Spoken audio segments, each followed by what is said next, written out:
Maître, regarde ces belles constructions. C'était avant-hier. Nous nous rendions au jardin des Oliviers. Le soleil couchant nous éblouissait tandis que nous dérapions dans nos sandales pour gravir la ravine. Je savais mon heure venue. Quelques jours auparavant, à la nuit tombée, Nicodème était secrètement venu me mettre au courant. J'avais enseigné toute la journée sur le parvis du temple. Quand les gardes envoyés par le Sanhédrin sont venus pour m'arrêter, ils ont compris que ce n'était pas le moment. La foule était telle que, s'ils portaient la main sur moi, ils se faisaient lapider.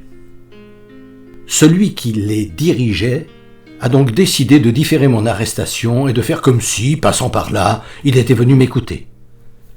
Puis la troupe est repartie. Nicodème m'a rapporté que ce qu'ils avaient entendu les avait surpris, étonnés.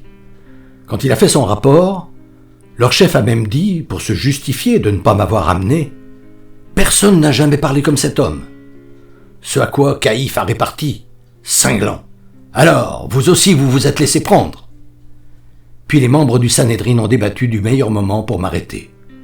Ce sera de nuit.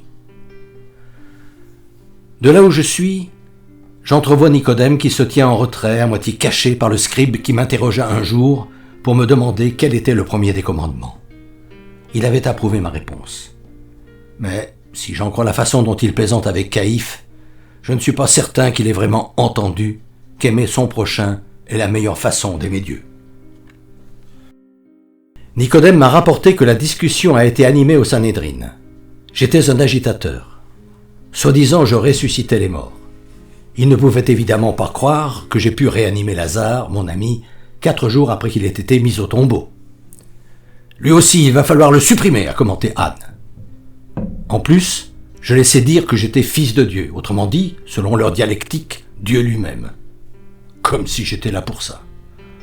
Aucun de ceux qui m'ont condamné n'a évidemment précisé que, s'il en voulait réellement à ma vie, c'est avant tout parce que je m'en prenais à leur argent, le vrai Dieu qu'ils adorent. C'est donc sous le double prétexte que je suis un agitateur public et un blasphémateur qui veut faire croire qu'il est Dieu, qu'il a été décidé de me liquider cette fois-ci sans attendre. La nouvelle stratégie n'étant plus d'éviter le peuple qui pourrait me défendre, mais de le mettre dans leur poche en le manipulant comme tout bon politique sait faire.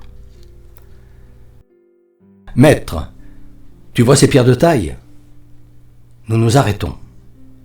Je me remplis une dernière fois les yeux du spectacle grandiose de Jérusalem qui étincelle d'or et de pourpre au soleil couchant.